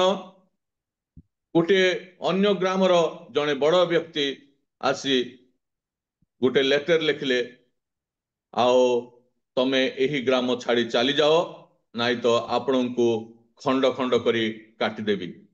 ଏହିପରି ଲେଖି ସେ ଗୃହରେ ଲେଟର ଲେଖି ସେ ଚାଲିଗଲେ। ତାପରେ ଯେତେବେଳେ ଏମାନେ ସୁସମାଚାର ଯାଇଥିଲେ ପୁନର୍ବାର ଘରକୁ ଆସିଲେ ଆଉ ଦେଖିଲେ ଲେଟର ଲେଖା ଅଛି ଆଉ ସେ ଲେଖିଛନ୍ତି ତମେ ଏଇ ଗ୍ରାମରୁ ଛାଡ଼ି ଚାଲିଯାଅ ନାଇଁ ତ ତମକୁ ଖଣ୍ଡ ଖଣ୍ଡ କରି କାଟି ତମକୁ ଏଇ ଗ୍ରାମର ବାହାରେ ଫିଙ୍ଗା ଦିଆଯିବ ବୋଲି କହିବାରୁ ସେ ଲେଟର ଯେତେବେଳେ ସେମାନେ ଆସି ପଢିଲେ, ଘରେ ଥିଲା ଲେଟର ପଢି ପ୍ରାର୍ଥନା କଲେ ଏବଂ ବୁଝିଲେ ଯେ ଏଇ ପ୍ରକାର ଜଣେ ବଡ଼ ବ୍ୟକ୍ତି ଆଉ ସେ ଲେଟର ଲେଖି ଘରେ ପକେଇ ଦେଇ ଚାଲି ଯାଇ ଅଛନ୍ତି। ଏମାନେ ପ୍ରାର୍ଥନା କଲେ, ପ୍ରାର୍ଥନା କରି ତା ନେକ୍ସଟ ଦିନ ସେ ଲୋକ ପାଖକୁ ଗଲେ ଆଉ ପଚାରିଲେ, ଆଉ ଏ ଲେଟର କଣ ଏମିତି ଲେଖିଛ ବୋଲି ସେ ବ୍ୟକ୍ତିକୁ ପଚାରିବାରୁ, ତମେ କଣ ଜାଣିପାରୁନ କଣ ଏଇ ଲେଟର ଲେଖା ଅଛି? ହଁ, ଯେ ଆପଣ କଣ ପାଇଁ ଏମିତି ଲେଖିଲେ? ଏଇ ଗ୍ରାମ ଛାଡି, ଏଇ ଅଞ୍ଚଳ ଛାଡି ତମେ ଚାଲିଯାଅ ବୋଲି ପୁନର୍ବାର ସେ କହିଲେ। ହଁ, ଏଠାରେ ଲେଖିଅଛ ଖଣ୍ଡ ଖଣ୍ଡ କରି କାଟିବ ମୋ ଶରୀରକୁ, ସତ, କିନ୍ତୁ ଏଇ ଖଣ୍ଡ ଖଣ୍ଡ ଶରୀରକୁ ତୁମେ ହିଁ ବହନ କରିବ। ଏଇ ଖଣ୍ଡ ଖଣ୍ଡ ଶରୀରକୁ ତୁମେ ହିଁ ବହନ କରିବ। ଆଉ ଏଇ ଖଣ୍ଡ ଖଣ୍ଡ ଶରୀର ମୋର ଶରୀର ରକ୍ତ, ହେବଲର ନ୍ୟାୟ, ସେହି ରକ୍ତ ତୁମକୁ ପରିଶୋଧ କରିବ ଏବଂ ମୋ ଶରୀରକୁ ଖଣ୍ଡ ଖଣ୍ଡ କାଟିବ। ମୋ ସ୍ତ୍ରୀ ଆସିବ, ତମକୁ କେସ୍ କରିବନି। ଠିକ ଅଛି, ମୁଁ ଯାଉଛି। ଏହି ଶବ୍ଦ, ଏହି 3ଟି ଶବ୍ଦ କହିକି ସେଇ ବ୍ୟକ୍ତି ଠାରୁ ଫେରି ଆସିଲେ, ସେଇ ଗ୍ରାମକୁ ପୁନର୍ବାର ସୁସମାଚାର କଲେ। ଏହିପରି ସୁସମାଚାର କରୁ କରୁ ଅନେକ ଆତ୍ମା ଲାଭ କଲେ ଏବଂ ଧୈର୍ଯ୍ୟ ସହକାରେ କାର୍ଯ୍ୟ କଲେ। ଯେଉଁ ବ୍ୟକ୍ତି ସେଇ ଲେଟର ଲେଖିଥିଲେ ତାଙ୍କର ଦେହ ଦିନକୁ ଦିନ ଖରାପ ହେବାରେ ଲାଗିଲା, ଦିନକୁ ଦିନ ଖରାପ ହେବାରେ ଲାଗିଲା ଏବଂ ତାଙ୍କରି କିଡନୀ 2ଟି ଫେଲୁର ହେବାକୁ ଲାଗିଲା ଏବଂ ଡକ୍ଟର ପାଖକୁ ସେ ଲେଖିଥିବା ବ୍ୟକ୍ତି ଗଲେ ଆଉ କହିଲେ, ଡକ୍ଟର ତୁମର 2ଟି କିଡନୀ ଫେଲୁର ହେବାକୁ ଯାଉଅଛି। ଆଉ ସେ ବ୍ୟକ୍ତି ଅନୁତାପ କରି ସେହି ଦାସଙ୍କ ନିକଟକୁ ଆସିଲେ ଖୋଜେଇ ଖୋଜେଇ ଏବଂ ସେଇ ଦାସଙ୍କର ଗୋଡ଼ ତଳେ ପଡ଼ିକି କ୍ଷମା ମାଗୁଅଛନ୍ତି। ଆଉ ପ୍ରଭୁଙ୍କର ମହାନ ଦାସ ତୁମେ, ଆଉ ମୁଁ ତମକୁ ଯୋଉ ଲେଟର ଲେଖିଥିଲି ସେଥି ନିମନ୍ତେ ମୁଁ କ୍ଷମା ଚାହେଁ, ଆଉ ମୋର ଭୁଲ ହେଇଛି, ମତେ କ୍ଷମା କର। ତାଙ୍କ ଗୋଡ଼ ତଳେ ପଡ଼ିଗଲେ ଆଉ ସେହି ପ୍ରଭୁଙ୍କର ଦାସ କହିଲେ, ମୁଁ ତୁମକୁ କ୍ଷମା ଦଉଅଛି, ଆଉ ତୁମେ ଚାଲିଯାଅ। ଏହା କହି ତାଙ୍କୁ ପଠେଇଦେଲେ। ସେ ଧୈର୍ଯ୍ୟ ସହକାରେ ସେଇଟାରେ ଆସିଲା ତାଡ଼ନା, ଆସିଲା କଷ୍ଟ, କିନ୍ତୁ ସେ ଧୈର୍ଯ୍ୟ ସହକାରେ ପ୍ରଭୁଙ୍କର ଆହ୍ୱାନକୁ ସେ ରଖି ସେବା କାର୍ଯ୍ୟ ଆରମ୍ଭ କଲେ। ବର୍ତ୍ତମାନ ସେ ବେଙ୍ଗାଲୁରୁରେ ଅଛନ୍ତି। ତାଙ୍କରି ପ୍ରାୟ 2 କୋଟି ପାଖାପାଖିର ଚର୍ଚ୍ଚ ରହିଅଛି, ଜାଗା ଅଛି। ପ୍ରଭୁ ତାଙ୍କୁ ଏହିପରି ବ୍ୟବହାର କରି ଆସୁଅଛନ୍ତି। ସେ ଜୀବନ୍ତ ସାକ୍ଷ୍ୟ ଏହିପରି ପ୍ରକାଶ କରିଥିଲେ। ମୁଁ ଆନ୍ଧ୍ରାରେ ଗୋଟେ ମିଟିଂ ଯାଇଥିଲି, ସେଠାରେ ସେ ତାଙ୍କରି ଜୀବନ ସାକ୍ଷ୍ୟ ପ୍ରଦାନ କରିଅଛନ୍ତି। ପ୍ରଭୁ ଏହିପରି ଆମମାନଙ୍କୁ ଡାକୁଅଛନ୍ତି। ତାଙ୍କରି ଡାକରାକୁ ଆମମାନେ ମନୋଯୋଗ ଦେଇ ଶୁଣି ତାଙ୍କରି ଡାକରାକୁ ଆମେ ସଫଳ କରିବା, ତାଙ୍କରି ସେବା କାର୍ଯ୍ୟ କରିବା। ସେଠାରେ ଏହିପରି ଏଠାରେ ଲେଖୁଅଛନ୍ତି, ଆଉ ତୁମେ ଉଠି ବାହାରି ଆସ, ବାହାରି ଆସ। ପ୍ରଭୁ ଡାକୁଅଛନ୍ତି। ଆମେ କୋଉ ପରିସ୍ଥିତିରେ ଥିଲେ ମଧ୍ୟ, ଆମେ କୋଉ ଅବସ୍ଥାରେ ଥିଲେ ମଧ୍ୟ ଆମେ ସେଇ ଡାକରାକୁ ଶୁଣି ଆମେ ପ୍ରଭୁଙ୍କ ନିକଟକୁ ଯିବାକୁ ପଡ଼ିବ ଏବଂ ତାଙ୍କରି ନିମନ୍ତେ ଆମେ ନିଜକୁ ଉତ୍ସର୍ଗ କରିବାକୁ ପଡ଼ିବ। ପ୍ରଭୁଙ୍କର ଅନେକ ଦାସମାନେ ଏହିପରି ଅଛନ୍ତି, ନିଜ ଗୃହ ଛାଡ଼ି, ନିଜ ପରିବାର ଛାଡ଼ି, ନିଜର ସମସ୍ତ ସୁଖକୁ ଛାଡ଼ି ସେମାନେ ପ୍ରଭୁଙ୍କ ନିମନ୍ତେ ବ୍ୟବହାର ହେଉଅଛନ୍ତି। ପ୍ରଭୁ ଦିନେ ନା ଦିନେ ଆଉ ସେମାନଙ୍କୁ ମହାନ ମହାନ ବ୍ୟକ୍ତି ବୋଲି ଭାବରେ ଆମେ ବ୍ୟବହାର କରୁଅଛନ୍ତି। ଆମେ ସ୍ୱଚକ୍ଷୁରେ ଦେଖିଅଛୁ। ଆମମାନଙ୍କର ରବର୍ଟ ମହାଶୟ ଅନେକ ବର୍ଷ ହେଲା ଆମର ଗଜପତି ଛାଡ଼ି ସେ ବାହାରେ ସେବା କାର୍ଯ୍ୟ କରୁଅଛନ୍ତି। ପ୍ରଭୁ ତାଙ୍କୁ ବହୁଳ ରୂପେ ଆଶୀର୍ବାଦ କରି ତାଙ୍କୁ ବ୍ୟବହାର କରୁଅଛନ୍ତି। ଆଜି ଦିନ ମଧ୍ୟ ଏହି ଜାଗତିକ ମଣ୍ଡଳୀକୁ ପ୍ରଭୁ ଡାକୁଅଛନ୍ତି। ତାଙ୍କରି ଆହ୍ୱାନକୁ ଆମେ ଶୁଣି ତାଙ୍କଠାରେ ଲାଗି ରହି ତାଙ୍କରି ସେବା କାର୍ଯ୍ୟ କରିବା। ଆଉ ସେ 11 ପଦରେ ଲେଖା ଅଛି, କାରଣ ଦେଖ ଶୀତକାଳ ଗତ ହେଲା, ବୃଷ୍ଟି ଶେଷ ହୋଇଗଲା। ସେଇ ଶୀତକାଳ କଣ? ସେଇ ଶୀତକାଳ ହଉଛି ଆମମାନଙ୍କର ଅଳସୁଆର ଜୀବନ। ଆମର ଅଳସୁଆର ଜୀବନ ସବୁ ଶେଷ ହେବାକୁ ଯାଉଅଛି। ସେ ଅଳସୁଆ ଜୀବନକୁ ଆମେ ଛାଡ଼ିକି ତାଙ୍କ ନିକଟକୁ ଯିବାକୁ ପଡ଼ିବ ଏବଂ ତାଙ୍କଠାରେ ଆମେ ଲାଗି ରହିବାକୁ ପଡ଼ିବ। ଆଉ ଯାହାକି ଏଠାରେ ସଲୋମୀର ଅଳସୁଆ ଜୀବନକୁ ଦେଖି ସେ ଡାକୁଅଛନ୍ତି ଶୀତ କାଳ ଗତ ହେଲା ଆଉ ବୃଷ୍ଟି ଶେଷ ହୋଇଯାଇଅଛି। ସେଇ ବୃଷ୍ଟି ଯାହାକି ବର୍ଷା ଦିନେ ବର୍ଷା ହେଲା ପରେ ଆମମାନେ କ୍ଷେତରେ ଅନେକ ଫସଲ ସଂଗ୍ରହ କରିବାର ଦେଖୁ।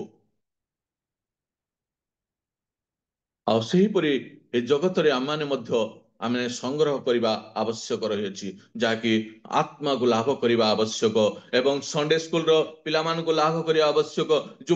ଯୁବକ ଯୁବତୀ ମାନଙ୍କୁ ମିଟିଂରେ ଯୁବକ ଯୁବତୀ ମାନଙ୍କୁ ସେଇ ପ୍ରଭୁଙ୍କ ନିକଟକୁ ଆଣିବାର ଏହି ସମୟ ରହିଅଛି।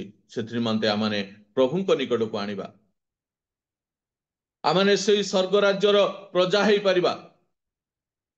ଆମମାନେ ଯେତେବେଳେ ଦେଖୁ ଆମମାନଙ୍କର ଶରୀରର କଷ୍ଟ, ଘରର ସମସ୍ୟା ହିଁ ଆମମାନେ ଦେଖିଥାଉ।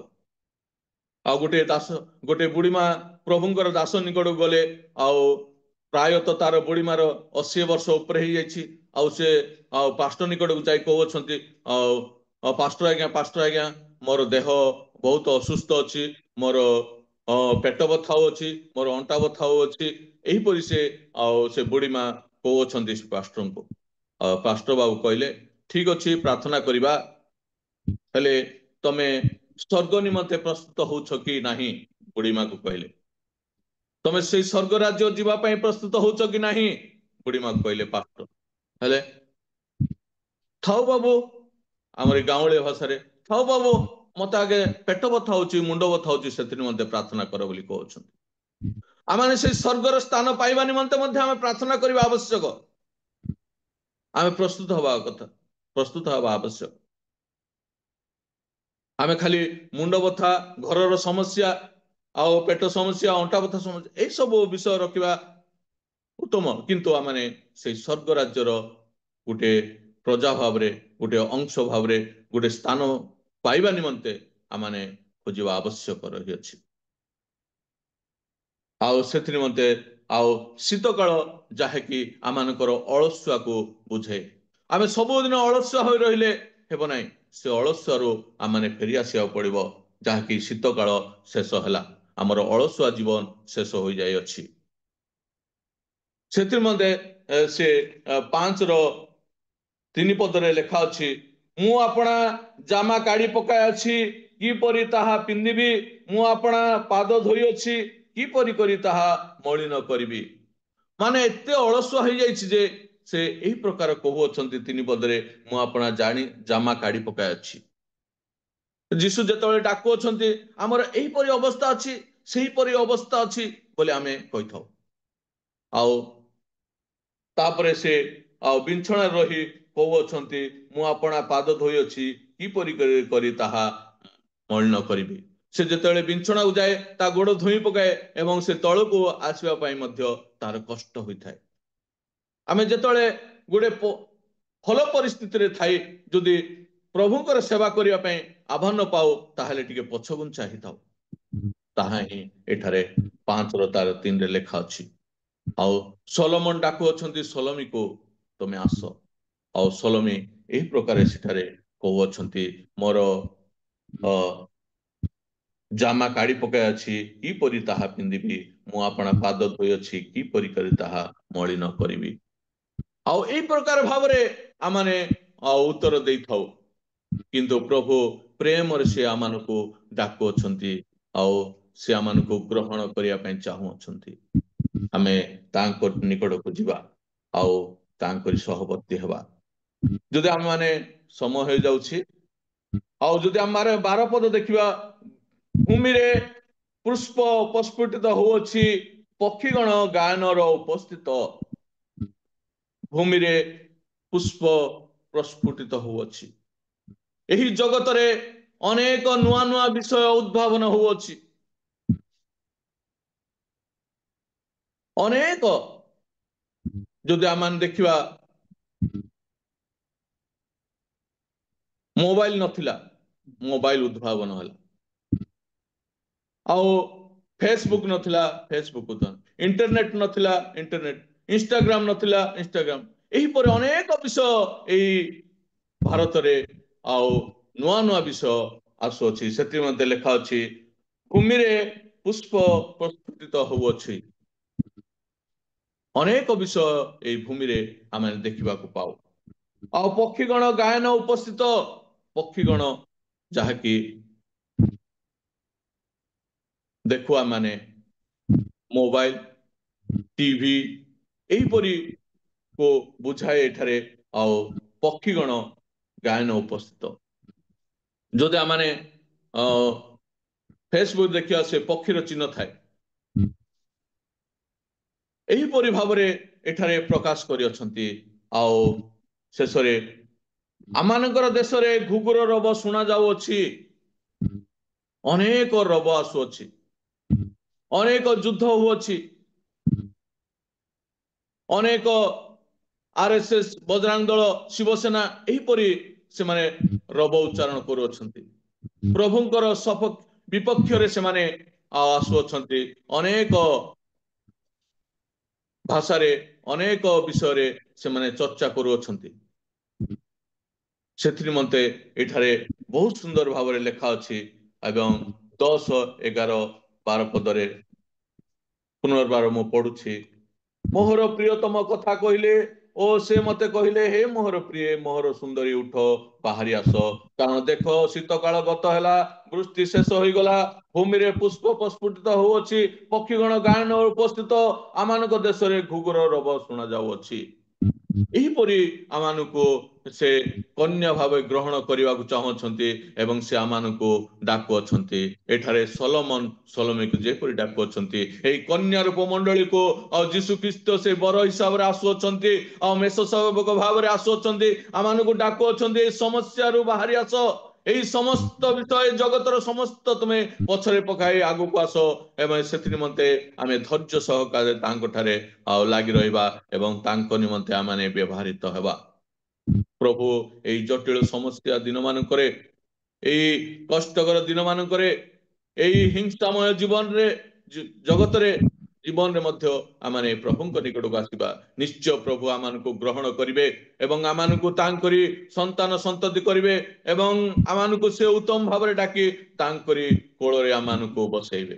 ଯଦି ଆମେ ଉଦାହରଣ ସ୍ୱରୂପ ଦେଖୁ, ଆଉ ଧନୀ ବ୍ୟକ୍ତି ଏବଂ ଲାଜାର, ଆଉ ସେ ଲାଜାର କୋଉଠି ରହିଲେ ଏବଂ ଧନୀ ବ୍ୟକ୍ତି କୋଉଠି ରହିଲେ?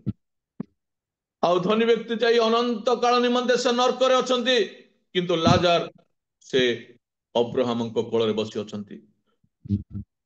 ଅବ୍ରାହମର ସେ ହୃଦୟକୁ ଦେଖି ପାରିଲେ, କିନ୍ତୁ ତାର ବାହ୍ୟ ଜୀବନକୁ ଦେଖି ନାହାନ୍ତି, ତାର ହୃଦୟ ଦେଖି ସେ ତାଙ୍କରି କୋଳରେ ବସେଇଲେ। ଯଦି ଆମେ ସେଇ ଧନୀ ବ୍ୟକ୍ତିକୁ ଦେଖିବା, ତାଙ୍କରି ଜଗତରେ ଅନେକ ସମ୍ପତ୍ତି, ଅନେକ ସମସ୍ତ ସୁବିଧା ଥିଲା, କିନ୍ତୁ ସେ ଶେଷରେ ସେ ନର୍କରେ ରହିଲା, ଅନନ୍ତ ନର୍କରେ। ଆମେ ସେଇ ଅନନ୍ତ ଜୀବନକୁ ପାଇବାକୁ ହେଲେ ଆମେ ପ୍ରଭୁଙ୍କର ଡାକରାକୁ ଶୁଣି ଆଉ ଧୈର୍ଯ୍ୟ ସହକାରେ ତାଙ୍କଠାରେ ଲାଗି ରହି ତାଙ୍କରି ସେବା କରିବା ଏବଂ ତାଙ୍କ ଠାରୁ ଏଇ ଜୀବନ ଯାପନ କାଟିବା ଏବଂ ତାଙ୍କ ନିମନ୍ତେ ଆମେ ବ୍ୟବହୃତ ହେବା। ପ୍ରଭୁ ଏଇ ଛୋଟ ବାକ୍ୟରେ ଆଶୀର୍ବାଦ କରନ୍ତୁ। ଅଧିକ ସମୟ ହେଇଯାଇଛି, କ୍ଷମା ଚାହେଁ। ଆଉ ପ୍ରଭୁ ଏଇ ବାକ୍ୟ ସମସ୍ତଙ୍କର ହୃଦୟରେ କାର୍ଯ୍ୟକାରୀ ହଉ। ବିଶେଷ କରି ମୋର ସେବା କାର୍ଯ୍ୟ ନିମନ୍ତେ ପ୍ରାର୍ଥନା କରିବେ। ଆଉ ଗତକାଲି ମଧ୍ୟ ମୁଁ ସୁସମାଚାର ଯାଇଥିଲି, ପ୍ରାୟ 4 ଗୋଟି ଗ୍ରାମରେ ଆମେ ସୁସମାଚାର କରିଅଛୁ। ଅନେକ ବିଜାତି ମାନଙ୍କ ନିକଟରେ ଆମେ ସୁସମାଚାର ପ୍ରଚାର କରି ପ୍ରାୟ କାଲି ସନ୍ଧ୍ୟା ହେଇଗଲା ଆସିଲା ସମୟରେ। ଆଉ ସେଥି ନିମନ୍ତେ ମୋ ସେବା କାର୍ଯ୍ୟ ନିମନ୍ତେ ପ୍ରାର୍ଥନା କରିବେ। ଆଉ ମୁଁ ଆନ୍ଧ୍ରାରେ ସେବା କାର୍ଯ୍ୟ କରୁଅଛି, ପ୍ରାୟ ବର୍ଷେ ହେଲାଣି। ତାଙ୍କରି ସୁସମାଚାର ଗୋସ୍ପେଲ ଟିମରେ ମୁଁ ଜଏନ ହୋଇଛି। ଆଉ ସେଥି ନିମନ୍ତେ ବିଶେଷ କରି ପ୍ରାର୍ଥନା କରିବେ ମୋ ନିମନ୍ତେ। ପ୍ରଭୁ ଯେପରି ତାଙ୍କରି ସେବା କାର୍ଯ୍ୟରେ ଆହୁରି ଅଧିକ ମତେ ବ୍ୟବହାର କରିବେ। ଆଉ ଆଗାମୀ ଦିନ ମାନଙ୍କରେ ମଧ୍ୟ ପାରଳାଖେମୁଣ୍ଡିରେ ଗୋଟେ ଚର୍ଚ୍ଚ ଗୃହର ପରିବାର ରହିଅଛି। ଅଲରେଡି ଚର୍ଚ୍ଚ ଗୃହ ନିମନ୍ତେ ଆଉ ଗୋଟେ ସେଡ୍ ଟିଣ ବା ବସା ହେଇଛି। ଆଉ ସେଠାରେ ଯେପରି ପ୍ରଭୁଙ୍କର ଉପାସନା ହେଇପାରିବ ସେଥି ନିମନ୍ତେ ମଧ୍ୟ ପ୍ରାର୍ଥନା କରିବେ। ମୁଁ ନଗଣ୍ୟ ଧୂଳିକୁ ପ୍ରଭୁ ଯେପରି ଅଧିକ ରୁଦ୍ଧ ବ୍ୟବହାର କରିବେ ସେଥି ନିମନ୍ତେ ପ୍ରାର୍ଥନା କରିବେ। ଆଉ ଏତିକିରେ ମୁଁ ମୋର ମନ୍ତବ୍ୟ ଶେଷ କରୁଅଛି। Thank you. ଧନ୍ୟବାଦ ଆଜ୍ଞା, ବହୁତ ବହୁତ ଧନ୍ୟବାଦ। ଅତି ସୁନ୍ଦର ବାକ୍ୟ ଥିଲା ଆଉ ପରମ ଗୀତ, ଯାହାକି ଆମମାନଙ୍କ ପାଇଁ ଅତି କଷ୍ଟକର ବିଷୟ ବୁଝିବା ନିମନ୍ତେ, କିନ୍ତୁ ସେ ପରମ ଗୀତକୁ ନେଇକି ଅତି ସୁନ୍ଦର ଭାବରେ आमମାନଙ୍କ ମଧ୍ୟରେ ଶିକ୍ଷା ଦେଇଥିବାରୁ ଆପଣଙ୍କୁ ବହୁତ ବହୁତ ଧନ୍ୟବାଦ ଅର୍ପଣ କରେ। ଅତି ପ୍ରଭାତରେ ଆସିଲେ ସୁନ୍ଦର ବାକ୍ୟ ନେଇ ଆମମାନଙ୍କ ଗହଣରେ ପରମେଶ୍ୱରଙ୍କର ସେଇ ଜୀବନ୍ତ ବାକ୍ୟକୁ ରଖିଥିବାରୁ ଆପଣଙ୍କୁ ରିଏଲ ମିନିଷ୍ଟ୍ରି ଅଫ ଇଣ୍ଡିଆ ତରଫରୁ ଆପଣଙ୍କୁ ଧନ୍ୟବାଦ ଅର୍ପଣ କରେ। ଆସନ୍ତୁ ଗୋଟେ ଉଚ୍ଚ କରତାଳ ଦେଇ ପ୍ରିୟ ଆଜ୍ଞାଙ୍କୁ ଆମେ ଧନ୍ୟବାଦ ଅର୍ପଣ କରିବା।